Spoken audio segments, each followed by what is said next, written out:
The mud reached her ankles when Sienna Alderton heard the sound of hooves behind her.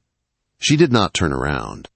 Turning around meant seeing the road she had just left, the road that led back to her uncle's house.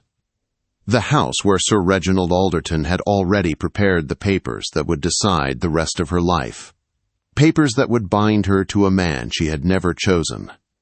So she kept walking. The October rain had stopped only a short while ago. The sky above the countryside still carried a heavy gray color, dark and swollen with clouds that had not yet decided whether they were finished. The wet air clung to her dress and shawl. Every step pulled at her shoes as if the road itself wanted to drag her back. Still she walked. For 23 years, Sienna had lived quietly, carefully, always doing what was expected of her.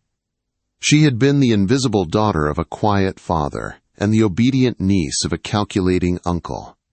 But that morning, something inside her had broken. She had heard the words through the half-open door of her uncle's study. Once the marriage contract is signed, the debts will disappear. Her name had been spoken as if it were a coin, an arrangement, a solution, not a person. So she had waited until the house was quiet, until the servants had gone to their rooms and the candles burned low. Then she had taken her shawl and slipped out the back door. No plan, no destination, only the understanding that anywhere was better than staying. The sound of hooves grew louder behind her, closer, steady. She still did not look.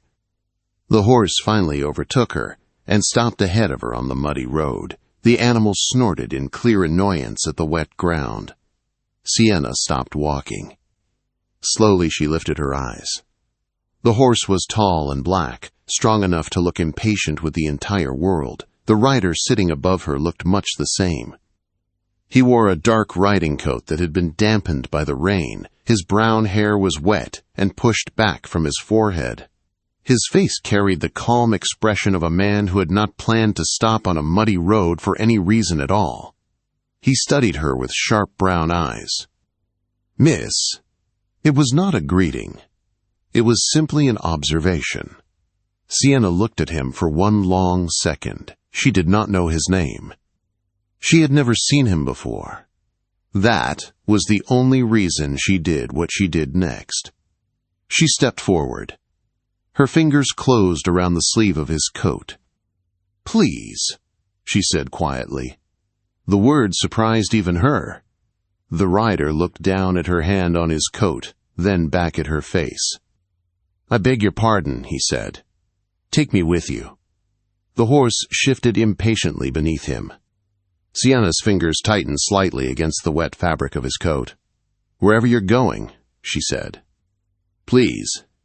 For a moment, the only sound on the road was the horse breathing. The rider's eyes moved past her toward the empty road behind her. No carriage. No servants. No luggage. Only a young woman standing alone in October mud. "You're alone," he said. It was not a question. "Yes." "Coming from which direction?" She did not answer. He studied her for another moment, as if the missing answer had already told him everything he needed to know. Then he said 2 words. "Get up." Sienna blinked. Before she could even think of protesting, he had already dismounted from the horse. His boots landed firmly in the mud. He stepped beside the saddle and held out his hands. She stared at them. I've never mounted without a block," she said. His expression did not change. "Today you will." His hands laced together. Sienna hesitated only a second. Then she placed her foot in his hands. He lifted her easily. With steady movement, he guided her into the saddle. His hands briefly touched her waist to keep her balanced. The contact was simple, practical, nothing more. Yet Sienna realized suddenly that she was trembling, not only from the cold. The rider mounted behind her. His arm reached around her to take the reins. The warmth of his coat pressed lightly against her back. For a moment, neither of them spoke. Then his voice came low near her ear. Did he hurt you?" Sienna froze. "No," she said quietly. Then, after a moment, she added, "Not yet." The horse began moving. The road curved through the countryside. Fields stretched wide on both sides, damp with rain. Trees bent under the heavy sky. They rode in silence for a long time. Eventually, the large stone house appeared at the end of the road. Not suddenly. Not dramatically. It simply revealed itself around the curve of the hill, solid and calm, as if it had been waiting there forever. Tall windows. Old trees. Wide stables standing to the right of the house. A place that looked lived in. A place that looked steady. Hawthorne Park, the rider said. Sienna filed the name away. They rode into the courtyard. Before the horse even stopped moving, the front door opened. A woman stepped outside. She was middle-aged, with sharp eyes and the confident posture of someone who managed a household with firm authority.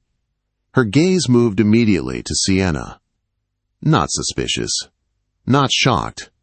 Simply measuring the situation. "Mrs. Pratt," the rider said as he dismounted. "The lady will need a room for the night, and dry clothes if anything suitable can be found." "There is," the housekeeper said without hesitation.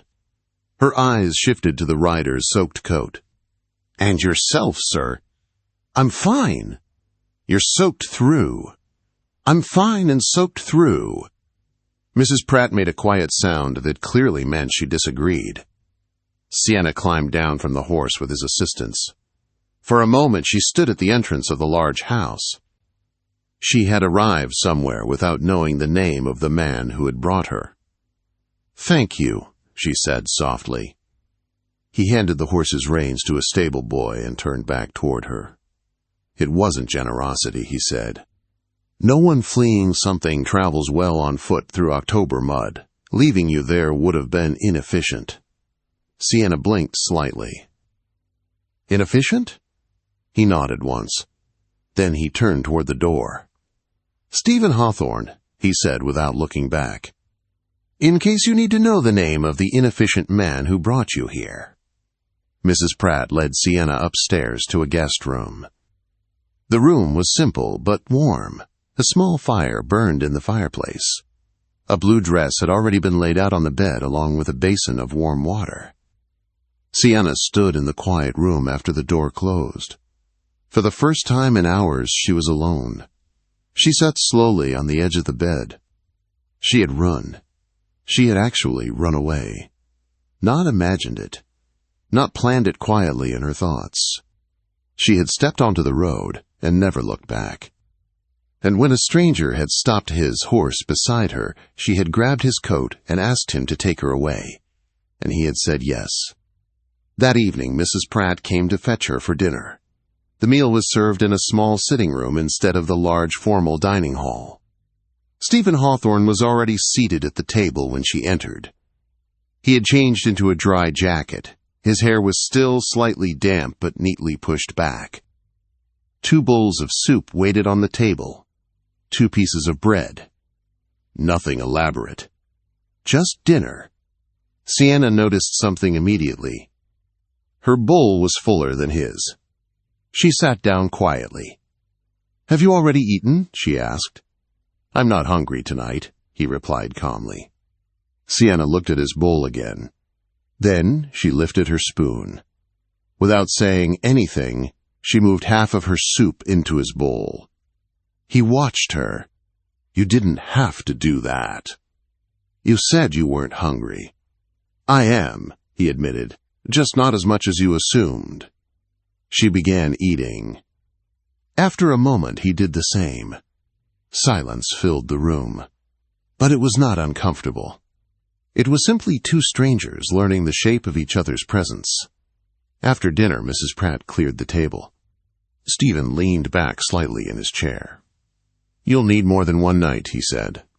Sienna looked up. "I don't intend to abuse your hospitality." "I wasn't thinking about hospitality," he replied. "I was thinking about logistics." He folded his arms on the table. "If you leave tomorrow, "Where do you go?" Quote, She did not answer, because the truth was simple. She had nowhere.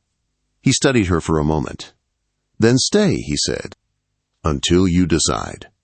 Sienna opened her mouth to protest. He raised a hand slightly. "It isn't generosity," he added. "I simply refuse to send you away without a destination and spend the rest of my life wondering what happened to you." The room fell quiet again. Sienna looked at him across the table, at the calm certainty in his expression, at the man who had stopped his horse on a muddy road and changed the direction of her life with two simple words. Get up. For the first time since she had left her uncle's house, Sienna felt something she had not expected. Safety. Not complete. Not perfect. But real. She nodded slowly. "All right," she said. And neither of them yet understood that the moment she had stepped in front of his horse, both of their lives had already begun to change. The first morning at Hawthorne Park felt unreal to Sienna. For several minutes after waking, she lay still in the unfamiliar bed and listened to the quiet house around her. The fire in the fireplace had burned low during the night. Pale autumn light slipped through the tall window beside the bed. She expected to hear her uncle's voice calling for her, expected the sharp knock of a servant sent to summon her, expected the familiar pressure in her chest that had followed her for the last 2 years. But none of that came. Only silence. Real silence. Sienna sat up slowly and wrapped the shawl around her shoulders. Outside the window, she could see the wide field surrounding the house. The grass still carried silver frost from the cold night. Hawthorne Park looked calm, untroubled. It looked like a place that did not rush. She dressed and went downstairs. Mrs. Pratt was already in the kitchen, directing 2 servants with the quiet authority of someone who ran the house without ever raising her voice. "Good morning," the housekeeper said, glancing up. "Good morning. You'll find breakfast in the sitting room. Mr. Hawthorne has already been out to the stables." Of course he had. Stephen Hawthorne seemed like the kind of man who began his day before the sun had finished rising. Sienna poured herself tea and sat quietly with a slice of bread. The house felt different from her uncle's estate. There was no tension in the air. No careful silence. Servants moved through the hallways calmly, speaking when necessary and working without fear of being overheard. Later that morning, she wandered into the library. The room was warm and filled with tall shelves of books.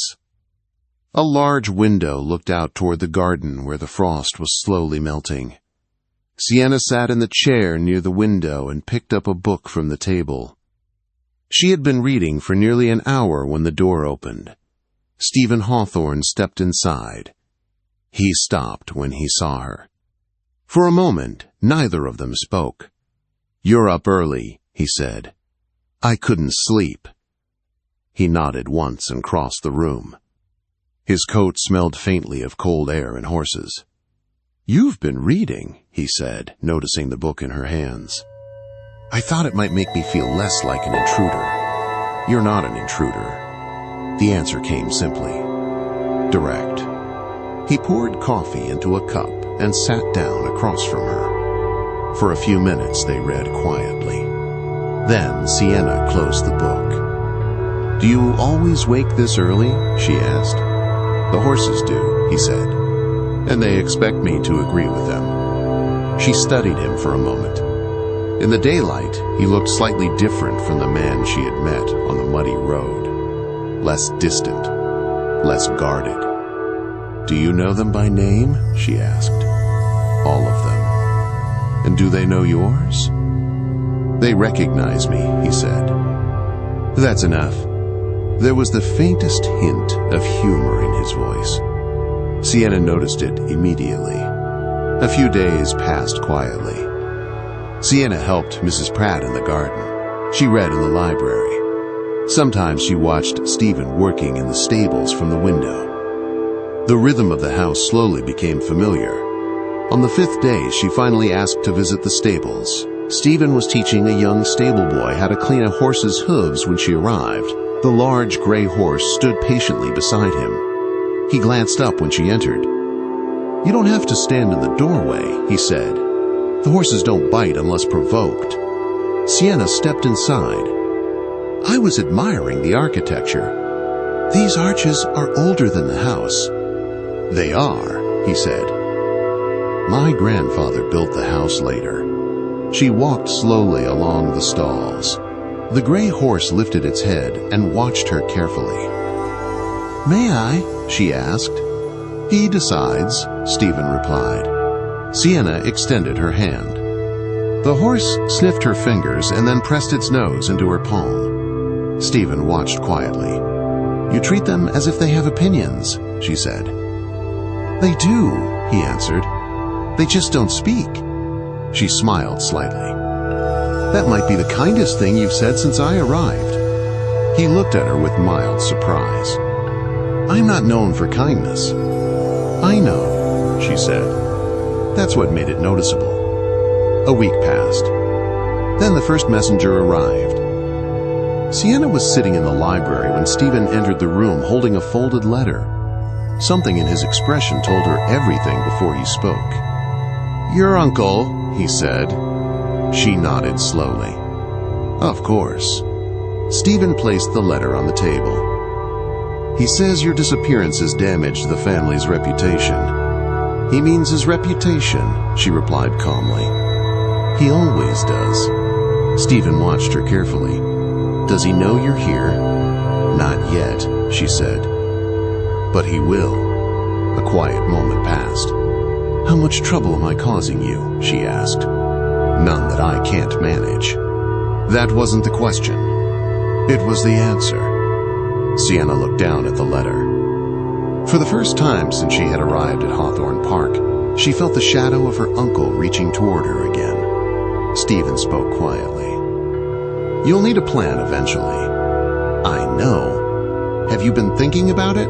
Quote, "I've been thinking about it since I was 16. He went still. "I simply never reached the point where leaving felt possible." Sienna looked up at him. "You said something the other day," he continued. "You said you were running from being treated like a transaction." "Yes. You're not something to be negotiated." The words landed in the room with surprising weight. Sienna stared at him. No one had ever said that to her before. Not like that. Not as if it were simply a fact. "That," she said softly, "is a beautiful thing to say." It wasn't meant to be beautiful. It was meant to be true. Another week passed. Life at Hawthorne Park settled into an easy rhythm. Morning rides. Work in the garden. Evenings spent quietly in the library. One morning, while trimming rosemary in the garden, Stephen crouched beside her and corrected the angle of her cut. "Like this," he said. His shoulder brushed lightly against hers. The contact lasted only a moment, but Sienna felt it long after he had moved away. "Where did you learn that?" she asked. "My mother. She believed a man who knew nothing about gardens had gaps in his character." "Your mother sounds wise." "She was. She died 6 years ago." He said it calmly, without drama. Sienna nodded. "My father died 8 months ago." Stephen looked at her. "Mrs. Pratt mentioned that." "Of course she did. She has sources." They continued working in silence for a while. But the silence felt different now. Less distant. More familiar. Later that afternoon, another messenger arrived. This letter carried legal language. Guardianship. Immediate return. Stephen read it carefully. Then he folded it and placed it in his pocket. "I've already contacted a solicitor," he said. "You did?" 5 days ago." Sienna blinked. 5 days? "I expected your uncle to escalate the situation." "You prepared for it before you knew whether I would stay." "Preparation doesn't require certainty." Sienna studied him. "Why are you doing this?" she asked. He leaned against the window. "When you stopped my horse on that road," he said slowly, "you didn't bargain, you didn't pretend. You were honest." She lowered her eyes. "I had nothing left to lose.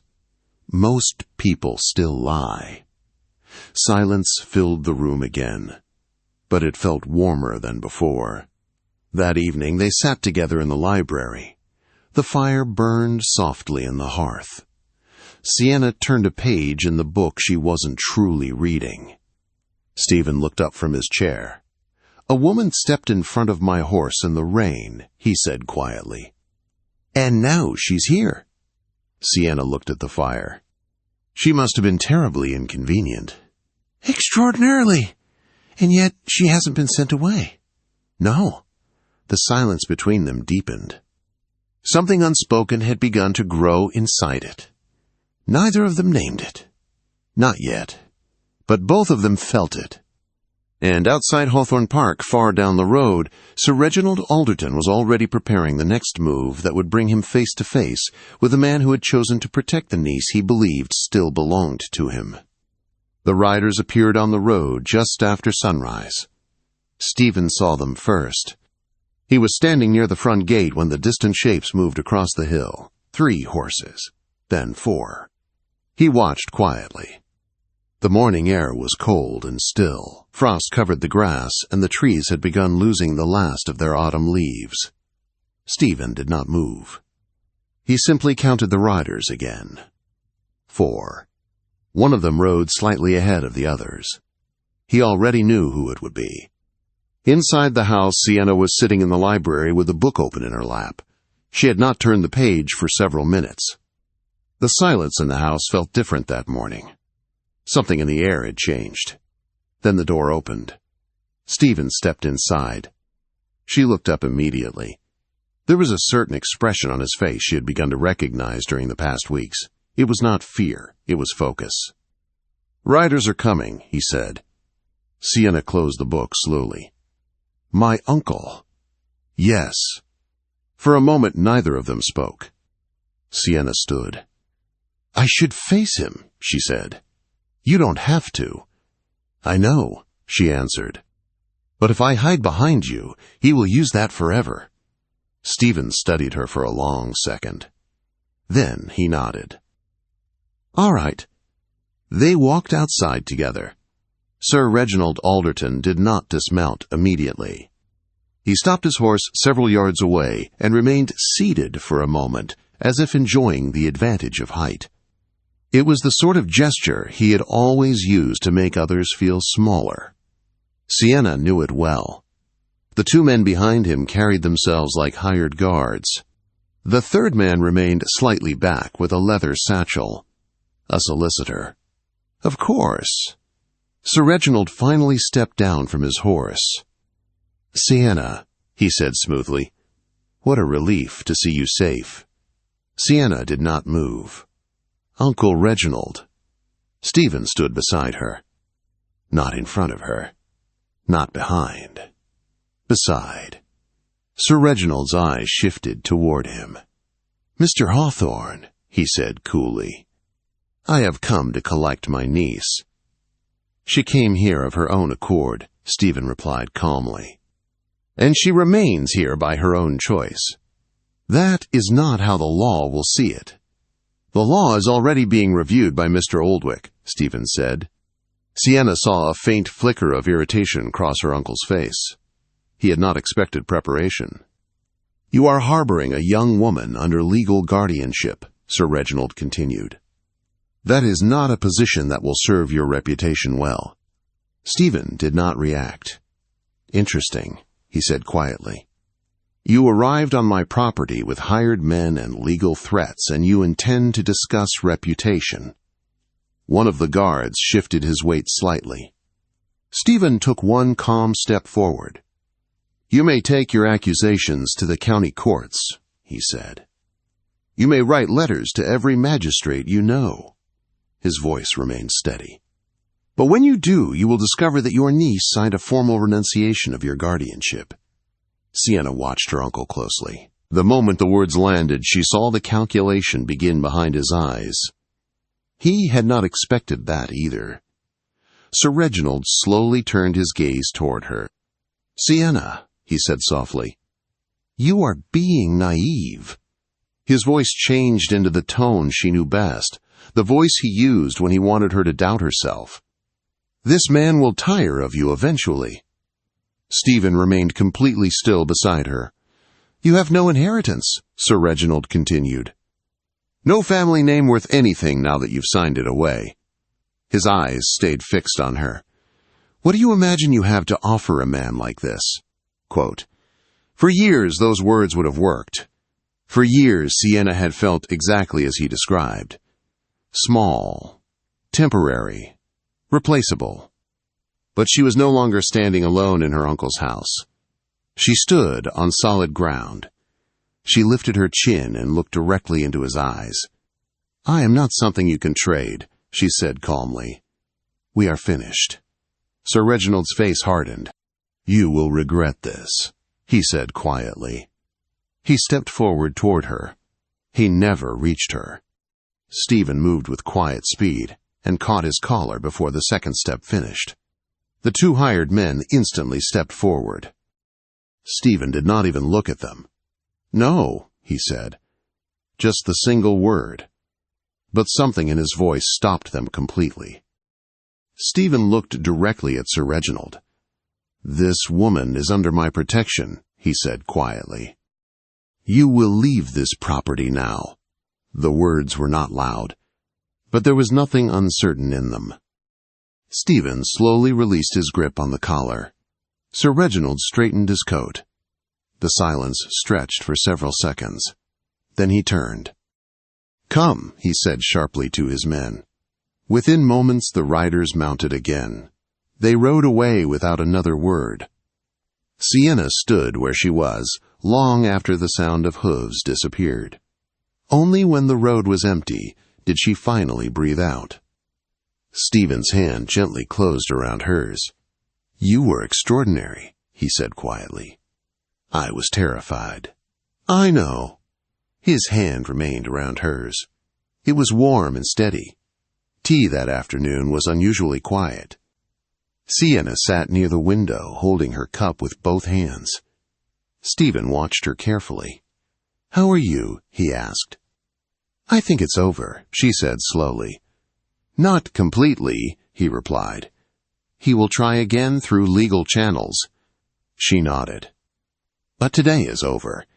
"Yes." The house slowly returned to its calm rhythm. Days passed. Then weeks. The legal proceedings moved forward exactly as Stephen had predicted. Mr. Oldwick prepared the documents carefully. The witnesses confirmed Sienna had arrived at Hawthorne Park by her own choice. Sir Reginald's arguments weakened. Eventually the final letter arrived. Sienna sat at the table reading it carefully. Then she placed the paper down. "It's finished," she said quietly. Stephen leaned against the doorway, watching her. "You're free." Sienna did not answer immediately. Instead, she laughed softly. "I spent years imagining this moment," she said. "I thought it would feel louder." "What does it feel like instead?" "Quiet." She looked at him. "And real." Stephen crossed the room slowly. There was something different in his expression now. More deliberate. "Sienna," he said. "Yes?" "I told you once that you could stay here until you decided what you wanted." "Yes." "I have been thinking about that." She felt her heart begin to beat faster. "This house felt complete before you arrived," he continued slowly.